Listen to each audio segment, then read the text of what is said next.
ஹரே கிருஷ்ணா. பரம் ஜெயதே ஸ்ரீகிருஷ்ண சங்கீர்த்தனம். ஜெய் செல்ல குருதேவ். ஸ்ரீமத் பாகவதம் 10வது ஸ்கந்தம். பகன் அகன் வதம். பெரும்பாலும் கடல் மீன்கள் நதியும் கடலும் சங்கமிக்கிற இடத்துல தான் தேங்குகிற இடத்துல அந்த நதியும் கடலும் சேர்கிற இடத்துல தேங்கி கிடக்கிற சேற்று பகுதியில் முட்டையிடும். மீன்களை சாப்பிட்டு வாழக்கூடிய உயிரினங்களும் இதையெல்லாம் புரிஞ்சுக்கிட்டு அந்த இடத்த வேட்டைக்கு தேர்ந்தெடுக்கும். அசுரர்கள் கூட்டத்தில் உத்கலன் அப்படின்னு ஒரு அசுரன் இருக்கிறான். அவன் கங்கையும் கடலும் சங்கமிக்கும் இடத்துக்கு பக்கத்தில் வந்தான். இதே போல் அது பக்கத்தில் தான் கபில மகரிஷி ஆசிரமம் இருக்குது. அங்கே ஜாஜால அப்படின்னு ஒரு முனிவர் சாங்கிய சாஸ்திரம் படிக்கிறதுக்காக தங்கியிருந்தார். உத்கலன் இந்த இடத்துல உட்காந்துக்கிட்டு தூண்டில் போட்டு மீன் பிடிச்சிக்கிட்டு இருக்கான். ஒரு புனிதமான இடத்துல இதை செய்யக்கூடாது, ஆனால் அந்த அசுரன் அப்படி செய்துக்கிட்டு இருக்கான். இப்போ ஜாஜால முனிவர் அதை தடுக்கிறார்.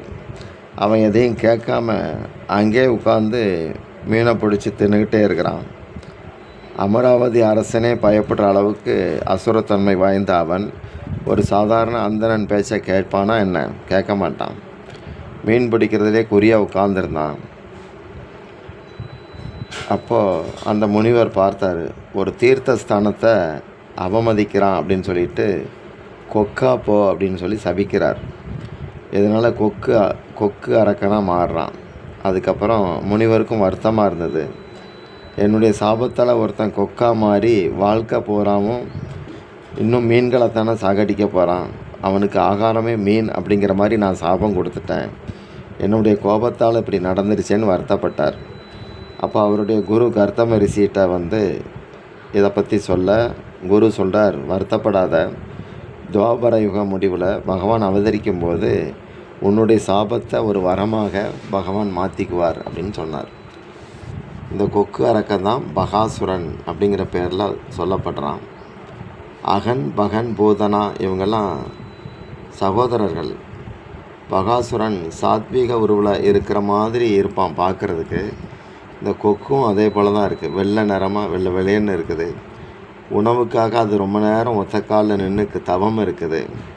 எப்பவும் தவம் இருக்கிற மாதிரி கொக்குக்கு ஒரு வெளி வேஷம் இருக்குது, ஆனால் உள்ளத்தில் கபடம் இருக்குது. ஆகாரத்தை பெறுறதுல குரூர புத்தியோட அது நின்றுக்கிட்டு இருக்கு. அதோடைய பார்வை எப்போ பெரிய மீன் கிடைக்கும் தின்னலாம் அப்படிங்கிற இதில் இருக்குது. பகவான் ஸ்ரீ கிருஷ்ணச்சந்திரன் பசுக்களோட வனத்தில் இருக்கிற போது இந்த கொக்கு அரக்கன் அங்கே வந்தான். அந்த சமயம் கிருஷ்ணர் தோழர்களோட பாட்டு பாடி விளையாடிக்கிட்டு இருந்தார். அப்போ பார்த்து கொக்கு அரக்கன் அங்கே உட்கார்றான். சிறுவர்கள்லாம் அதை பார்த்துட்டு இது என்ன விசேஷமாக இருக்குது, இந்த பிராணி இவ்வளோ உயரமாக பெருசாக இருக்கே அப்படின்னு ஆர்வத்தோடு வாய் பார்க்குறாங்க.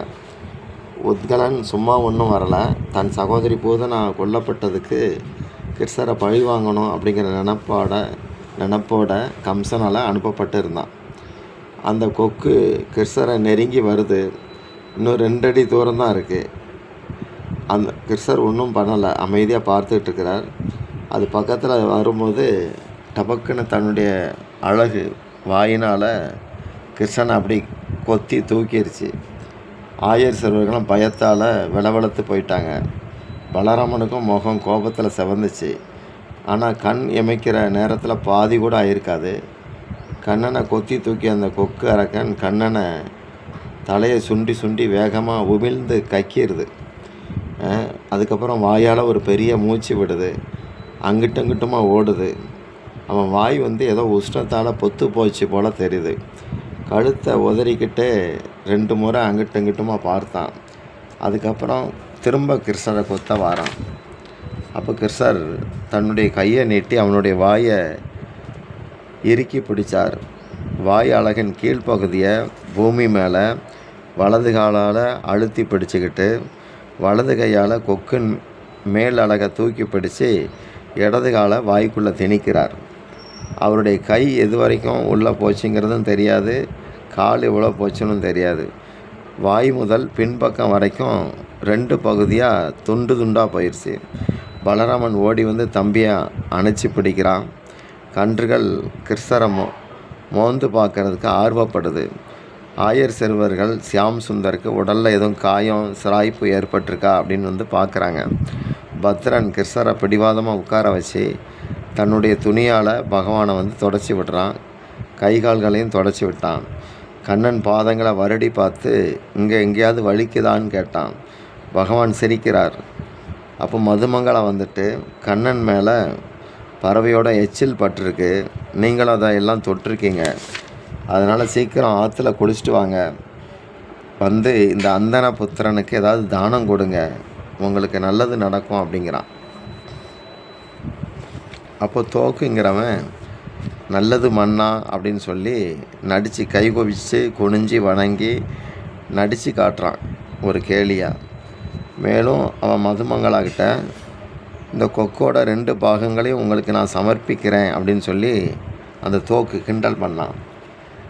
அப்போ அவன் மதுமங்கலா பிராமண பையங்கிறதுனால சீ அப்படின்னு சொல்லி அழகு காட்டிட்டு அங்கேருந்து விலகி போகிறான். பகவான் இதை ரசித்து பார்த்துக்கிட்டு இருக்கிறார். அடுத்து பகவானுடைய தம்பி அகாசுரம் வர்றான். மலைப்பாம்பு வடிவத்தில் வந்து காட்டுக்குள்ளே கிடக்கிறான். காட்டில் ஆயர் சிறுவர்களை விழுங்கிடலாம் அப்படின்னு சொல்லி வாயை பிளந்துக்கிட்டு அங்கே காத்திருக்கிறான். இதுவும் கம்சன் அனுப்புனது தான். அகாசுரன் மலைப்பாம்பின் வடிவத்தில் வந்திருக்கிறான். எல்லா ஆயர் சிறுவர்களையும் விழுங்க வந்தவன் ஏதோ ஒரு உறக்க கலக்கத்தில் வாயை திறந்து பிடிச்சிக்கிட்டே இருந்தவன் அப்படியே தூங்கிட்டான். அவனுடைய வாய் வந்து வானத்துக்கும் பூமிக்குமா விரிஞ்சு கிடக்கு, மலை குகை மாதிரி இருக்குது. நந்தபவனத்தில் பலராம் தினமும் காத்தால் சீக்கிரமாக எழுந்திரிச்சிருவார். கண்ணையா கொஞ்சம் தாமதமாக எழுந்திருப்பார். நண்பர்களோடு தான் காலையில் எல்லோரும் சாப்பிடுவாங்க. ஏற்கனவே கண்ணையா வந்து முந்தின நாள் ராத்திரி நாளைக்கு நாங்கள் சீக்கிரமாக மாடு மேய்க்க போகிறோம், அதனால் காத்தால் சாப்பாடு கையில் எடுத்துகிட்டு போயிடுறோம், அங்கே போய் தான் சாப்பிட முடியும், மதியத்துக்கும் சேர்த்து அப்படி 2 நேரத்துக்கும் கொடுத்துருங்க அப்படின்னு யசோதாட்ட சொல்லியிருந்தார். அப்போ யசோதா நாளைக்கு பலராம் பிறந்த நாள், யாரும் மாடு மேய்க்க போக வேண்டாம் அப்படின்னு சொன்னார். பகவான் சொன்னார், பலராமன் வேணால் வராமல் இருக்கட்டும், நாங்கள்லாம் கண்டிப்பாக போய்த்தான் ஆகணும் அப்படின்னு சொல்கிறார். இப்போ முந்தின நாளே சாப்பாடு அதே போல் தயாராக இருந்துச்சு. ராத்திரி உணவு பொட்டலங்கள் கூட புல்லாங்குழல், மாடு மேய்க்கிற கம்பு, ஊதுகுழல் இதுகளையெல்லாம் தலைமாட்டில் வச்சுக்கிட்டே தான் பகவான் தூங்குறார். அதே போல் கண்ணையா காத்தால் சீக்கிரமாக எல்லாருக்கும் முன்னாடி எழுந்திரிச்சார். காலையிலே காட்டுக்கு கிளம்புற போது கன்றுகளெல்லாம் கூட கண்ணையா வர்றதை பார்த்து வட்டம் போட்டு குதித்து அங்கிட்டும் இங்கிட்டுமா ஓடுது. அப்போது விசால்ங்கிறவன்ட்ட யசோதா சொல்கிறா, பலராம் இன்னைக்கு வரப்போகிறது கிடையாது, நீ தான் தம்பியை பத்திரமா பார்த்துக்கணும், சமாளிக்கணும், முக்கியமாக அவனை மரம் ஏற விடாத, வெயிலில் விளையாடக்கூடாது, தண்ணியிலையும் இறங்கக்கூடாது,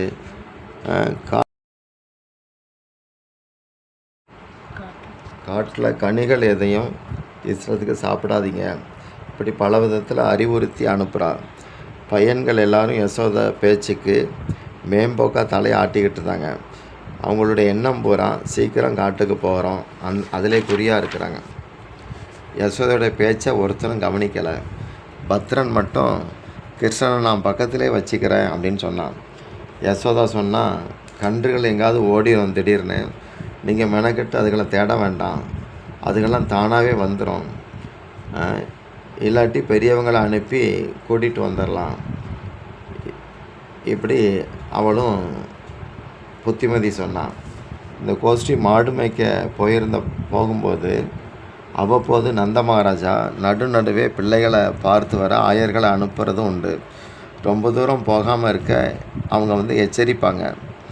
கன்றுக்குட்டிகள் வாழை தூக்கிக்கிட்டு அடிக்கடி பின்னாடி திரும்பி பார்த்தபடி கண்ணன் முன்னாடி ஆட்டம் போடுது. அதுகளை அடக்க ஆயர் சிறுவர்கள் கம்பை நீட்டினா அந்த கன்றுகள் பயம் இல்லாமல் அந்த கம்புகளை மோந்து பார்த்துட்டு திரும்ப ஓட்டம் போடுது. மாடுகளுடைய மத்தியில் மயிலிறகு மகுடன், அதாவது வனமாளி கிருஷ்ணச்சந்திரன், குழல் கற்றைகள் சூழ்ந்த சந்திர முகத்தோட, நெற்றியில் கோரோஷனை திலகத்தோட, மைதீட்டிய அகன்ற குறும்பு வெடிகளோட, கழுத்தில் கௌஸ்துபம் முத்து மாலை, தோளில் போர்வை, இடுப்பில் மஞ்சள் பட்டாடை, கைகளில் கங்கணம், மேகலை அணிந்த புவன மோகனன் இடுப்பில் வேங்குழல், கக்கத்தில் ஊதுகுழல், இடது தோளில் சாப்பாடு மூட்டை, கையில் மாடு மேய்க்கிற சிவப்பு கம்பு, இப்படிமா போகிறார். கூடவே வெறுங்கையோட மதுமங்கல வாரான்.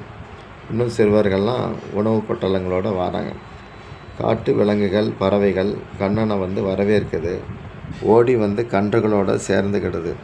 சில பறவைகள் ஆகாயத்தில் மொத்தமாக பறந்து கூரை போடுற மாதிரி விதானம் அமைக்குது. சிறுவர்கள் காட்டுக்கு விளையாடத்தான் வருவாங்க. சிறுவர்கள் மயிலிறகு, குன்றிமணி இந்த மாதிரி விசேஷ பொருட்களை தேடி தேடி சேகரிக்கிறாங்க. அதுகளை கொண்டு ஒருத்தர் அலங்கரிக்கிறாங்க.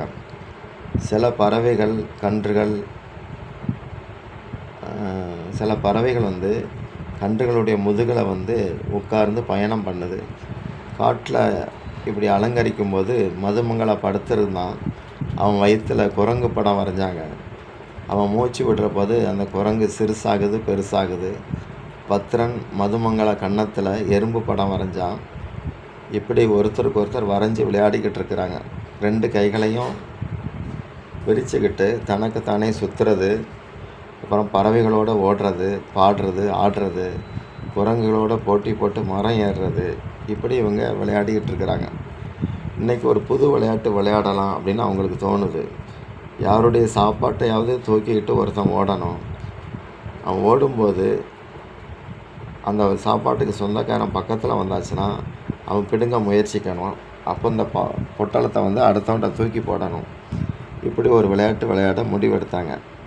குரங்குகள், காகம், அணில், எறும்பு, இப்படி எந்த பிராணியும் இவங்க மரத்தில் தொங்க விட்டுருக்கிற உணவுப் பொருட்களை தொடக்கூட செய்யாது.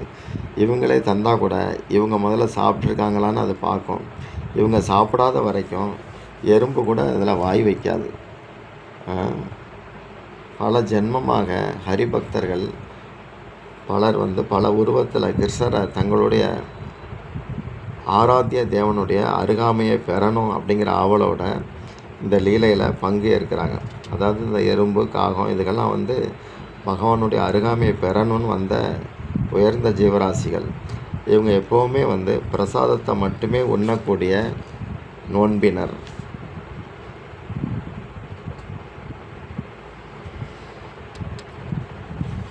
சங்காசுரன் ஒரு அசுரன்.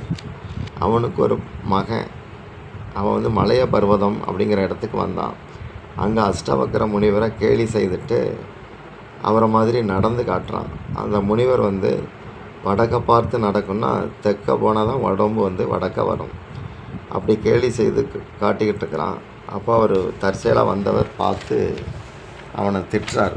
துர்புத்தி கொண்டவனே, இப்படி சரீரத்தை பார்க்குறிய, உனக்கு அறிவு இருக்கா? பாம்பு மாதிரி நெளிஞ்சு நடந்து என்னை கேலி பண்ணுற. இதனால் பாம்பின் தலைவனாக போ அப்படின்னு சொல்லி சபிக்கிறார். தீயவர்களுக்கு தண்டனை மூலம்தான் திருந்துறதுக்கு வாய்ப்பு தர முடியும். பாபத்திலிருந்து கரையேற வழி சொல்லுங்க அப்படின்னு சொல்லி முனிவர் காலில் விழுந்தான். அவன் பாபத்தை புனிதப்படுத்த சாஸ்திரங்களில் எந்த சாதனமும் சொல்லப்படலை. இதனால் முனிவர் அவங்கிட்ட, பகவான் கிருஷ்ணர் வரும்போது உன்னுடைய வாய்க்குள்ளே நுழைவார், உனக்கு அப்போ நல்ல கதி கிடைக்கும் அப்படின்னு சொன்னார். இதனால் அவன் கிளம்புறான். அவன் 2.5 அடி நீளத்துக்கு பாம்பாக மாறிட்டான். பாபிகளுக்கு அகிம்சையில் விருப்பம் இருக்காது. மலைப்பாம்புக்கு உணவே உயிரினம்தான். இப்போ காட்டுக்குள்ளே அந்த பாம்பு அங்கங்கே தெரியுது. வாயை முழுவதுமாக மேலும் கீழுமா திறந்து வச்சுக்கிட்டு வழியில் கடந்துச்சு. ஆயர் சிறுவர்கள் இந்த அகாசுரனை பார்த்தாங்க. இது பாம்பு வடிவத்தில் ஒரு குகை அப்படின்னு நினைக்கிறாங்க.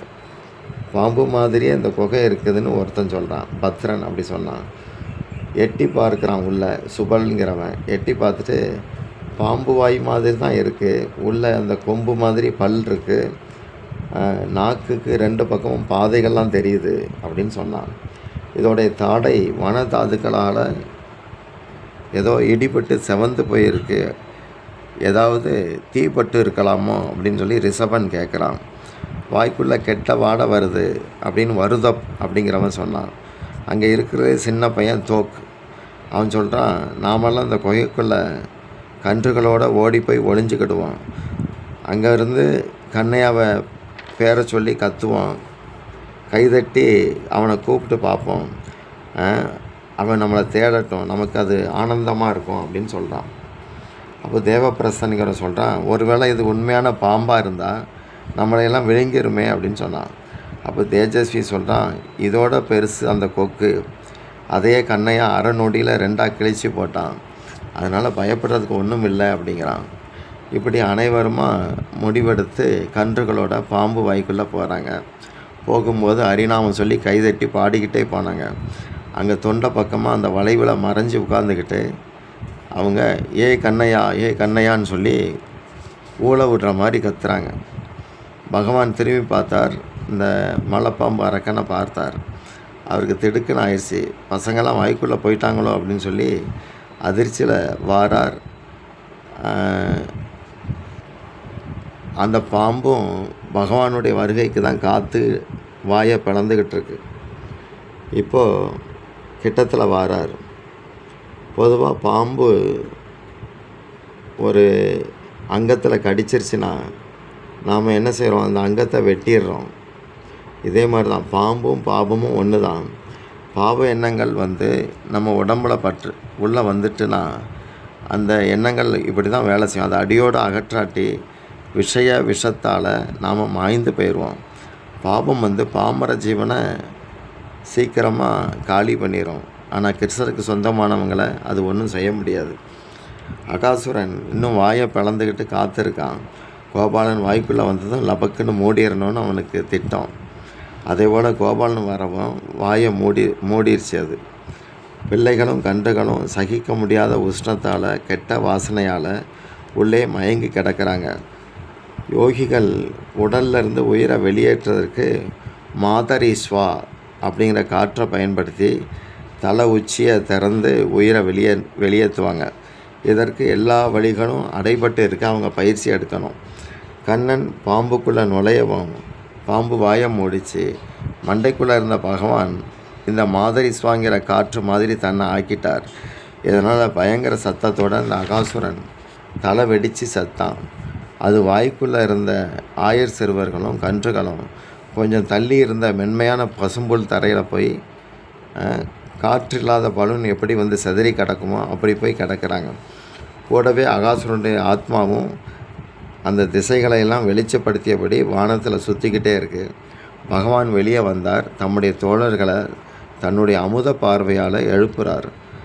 கன்றுகளும் எழுந்து குதித்து ஆட ஆரம்பிக்குது. அகாசுரனுடைய ஜீவஜோதி பகவானை வலம் அவருடைய பாதங்களில் கலந்துருது. பல யுகத்துக்கு பிறகு நண்பர்களை சேர்ந்தது மாதிரி பகவான் அந்த நண்பர்களை தழுவி கொண்டார். இப்படியாக பகன் வதமெல்லாம் சொல்லப்படுது. ஹரே கிருஷ்ணா.